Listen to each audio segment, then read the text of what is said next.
cool off? Yes. A crash? Totally something different. In today's episode, we're going to talk about the housing market, 4 reasons why the housing market will not crash, maybe cool off and slow down, like the Federal Reserve said. But ladies and gentlemen, if you haven't done so already, please go ahead and make sure you hit that like, subscribe, comment, and share button. And as always, this is your gracious host. Welcome to the Prince of Investment with your host, Prince Dykes, coming to you guys and girls live all the way from the beautiful city and state of Denver, Colorado, via Honolulu, Hawaii. So the first thing I want to talk about today is the housing market crash, right? Everybody's saying, oh my God, housing market in the last 2-3 years, it's been a tremendous bubble. And now after the bubble, we're going to have a crash. I'm going to give you 4 reasons why. The number one reason thing is post-traumatic stress syndrome, PTSD. You heard me right. Prince, what are you talking about? Post-traumatic stress syndrome. Isn't it like people who experience dramatic things and how they think about them? Yes. This generation has been one generation that has sat back and watched a housing crash happen throughout the world in 2007, 2008, 2009, right? So back when the housing market happened, back in 2009, myself, I was overseas in Iraq in '08, some of Iraq, and I was in San Diego. And it intimidated me from then on from buying a house. I saw so many people lose their houses. I saw many people lose their jobs, lose their clearances. I saw the worst of the worst. It made the renters look like smart people, and it made the people who went out there and bought houses look like not idiots, but not so smart.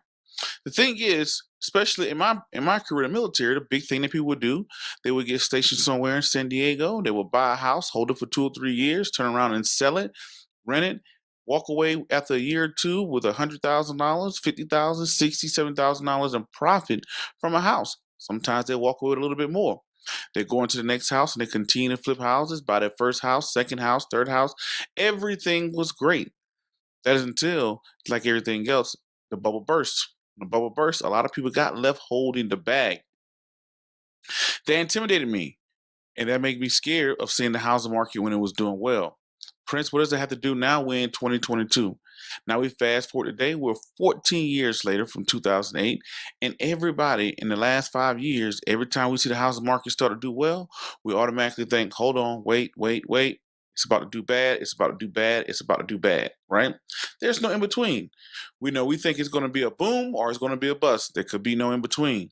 Just like we know we have a bullish market, we have a bearish market, but we also have a market called a consolidated market, meaning the market is moving sideways.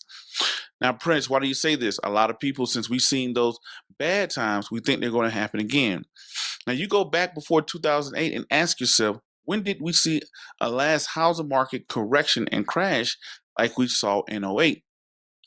Ladies and gentlemen, that goes all the way back to 1929. That's known as the Great Depression, when we saw dramatic housing prices drop. We saw a little bit in the '80s, but not like we saw in '29 or in 2008. You look at how far apart is that? 70, almost 80 years apart, right? But the thing about it is, why do we continuously wait on a bust? Because we've just seen one. We saw the stock market crash in 2008. And we saw a pandemic come along, and we have also seen the housing market crash. So that makes people a lot very weary when we look at the housing market just doubling and tripling and just shooting up all across the nation. I agree, ladies and gentlemen, it's definitely a seller's market. But if you can pay attention to the housing market, you can see the cool down. Look at that cool down. While the cool down is happening, 2 things that are happening. We have interest rates. Just about 2 years ago, the average interest rate was in the low 2s. Even you can catch the high 1s, 1.8. Most people got a 2.5 or 2.25 or 2.75 that I've seen. Back in 2020. Now you fast forward to 2022, the average mortgage rate is 4 to 5%. What does that mean? That's a lot. Anybody that has purchased homes and no homes, that's a lot when you're talking about adding up into a mortgage. That makes a house more affordable. I will tell you this. When I purchased my home, if it was at 5%, it'd probably be unaffordable for me, right? But at the time, interest rates are very low. When interest rates are very low, it allows you to purchase more home for your money. When interest rates go up, it allows you to purchase less home for your money because a lot of your mortgage is going to interest. Now, this is cooling off the market. two things just happened. You take my neighborhood for example. Um, when I moved into the neighborhood, it was probably about a $400,000 neighborhood, almost a half a million at the time. Now you look at it today, it's over 600,000, right? So not only is the housing market that houses is 600,000, but the mortgage rate is about 5% when you look at a 30-year fixed mortgage rate, right? So when you look at this, the house is now way, way more unaffordable. Two things has happened. We all know as the value of a home goes up, so does the taxes. So the taxes are way higher because the value, when you have to pay your property tax, the property taxes are higher because you no longer have a $400,000 home, you got a $600,000 home. So one, the taxes are higher. When the taxes are higher, that pushes up the mortgage. When the interest rates have doubled, that also pushes up the mortgage. And then not to mention, the house is worth more and costs more. That itself makes the house more unaffordable, and when something is more unaffordable, it is less desirable. When something is less desirable, you're going to have less people in the buying pot, which is in turn going to cool off the market. So when I go to sell my home, the buyer is going to, we're going to go from a seller's market into a buyer's market. We know this is going to happen.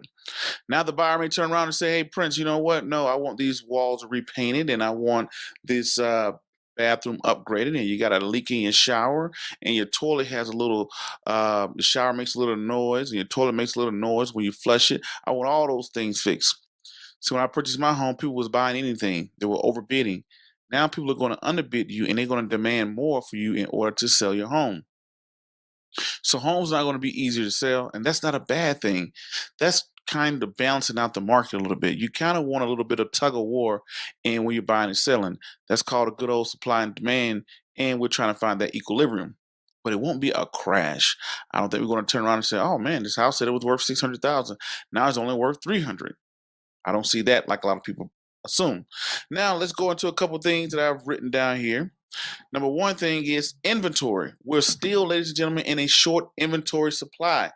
When you look at the market across the board, you still see inventory is very low, right? We look at the latest housing report put out by the Mortgage Bankers Association, the consumer building. When you look at consumer building, inventory still remains low. So right now, you still have a good bit of buyers that are there, and supply has not met the buyer's demand.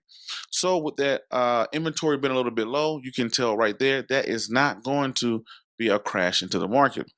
Another thing is number two, no one wants to sell. You kind of see in the housing market, not a lot of people who already have homes are looking to sell homes. Number one reason being is like, oh, look, I made $200,000 in equity. But if you sell your home and take the $200,000 in equity, all you're going to do is turn around and go buy another home that's overvalued, right? So, for prime example, let's take someone who lives up here in Denver, Colorado. If you sell your house and make $100,000, 150, maybe $200,000, and then you go off to San Diego, California. Now you're going to buy a house for $1 million to get the same thing that you had in Denver. It doesn't make it seem like it was all that great of a deal when you go to the next market, right? So that's the first thing that we notice when we look at the housing market. A lot of people don't want to sell because the people who have houses, who have nice equity, you're not going to get the biggest bang for your buck as you go shop around currently in a seller's market. So you don't want to be on the buying side in a seller's market, right? So so that's one big reason people are not willing to sell. When people are not willing to sell, that makes inventory, that hurts inventory because there's not as many houses on the market. So if people are willing to keep their houses, not that many people are trying to sell their houses, you don't see a crash. What happens is what we saw in '08, when you have a lopsided effect, when you have a high inventory and a low amount of buyers, that's what drives down the market. That's what causes us to have a crash. When you go into a neighborhood and all the houses are foreclosed on and not that many people want to buy the houses, that itself, ladies and gentlemen, that's when you get into a crash or a bear market because people just start selling their houses for anything. I lived back in '08, but I wasn't as a astute investor back then. I didn't understand really what was going on. I come from the South, from the country, where people didn't purchase their first home till they was in their late 40s and 50s. That's if they even purchased a home. That's when people kind of purchase home. I didn't really see too many 20 and 30-year olds buying homes, in my little small town, right? So that goes back to number three. Number three, the biggest buyer base for homes last year in 2021 was millennials. Back in 2008, it had this notion that millennials wouldn't be affording houses and nor would they buy houses. That American dream of eating an apple pie behind a white picket fence in that nice suburban home with a dog and a wife and two kids, that American dream had changed and millennials was no longer interested. According to the data in 2021, that's no longer true. Millennials still want houses, and they are still buying houses, and they are a big consumer base. As our baby boomer market starts to die off, not start to die off, but it's not dying off, but becomes more elderly, now we have this millennial market that's out looking to purchase homes like we didn't expect. A lot of them are not buying homes downtown, but they are moving out to the suburbs and purchasing homes. So when you have that consumer base willing to purchase homes, it has a buyer market. Now, the other thing I want to put into play as well is we have companies out there, that's been on the show here called Roofstock. Now, Prince, what does Roofstock mean?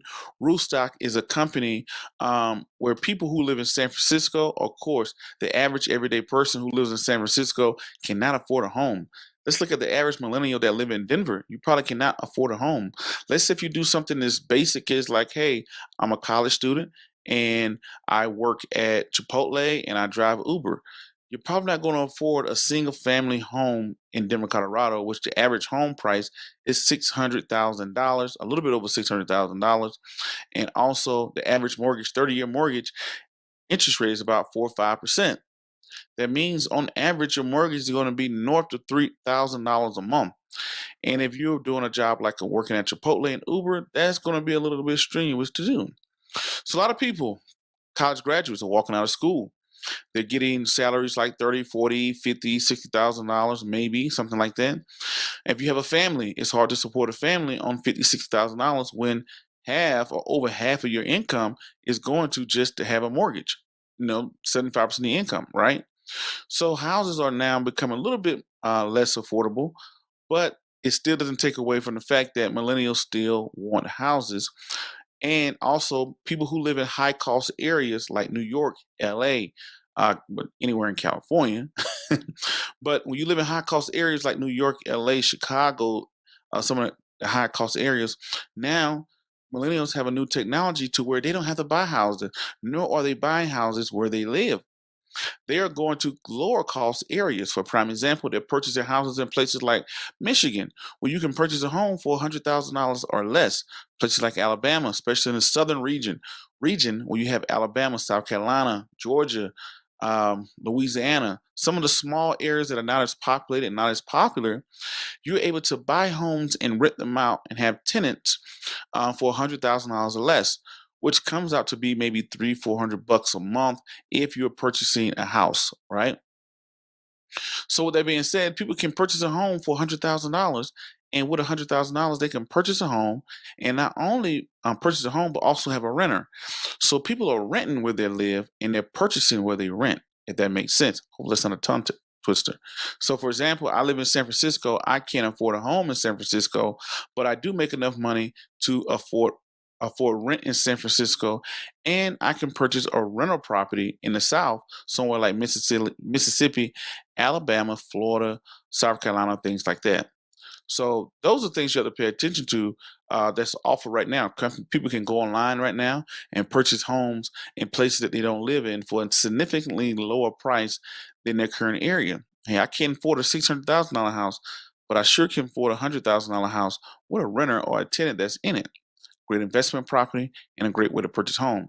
So you talk about doing this. People had the opportunities to do this 10, 15, 20, 30, 40, 50 years ago, but it wasn't as popular, nor did we have the technology to reach out to anyone. Now, the next thing, as we wrap up the show today, we said millennials. We talked about millennials. We talked about people not wanting to purchase their house. And we talked about low inventory. Low inventory still remains.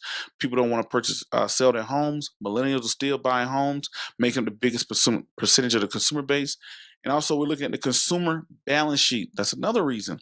When you look at the consumer balance sheet, people are still, when you look at the consumer debt and balance sheets that people have, the balance sheets are still in good favor to where people can go out and purchase homes.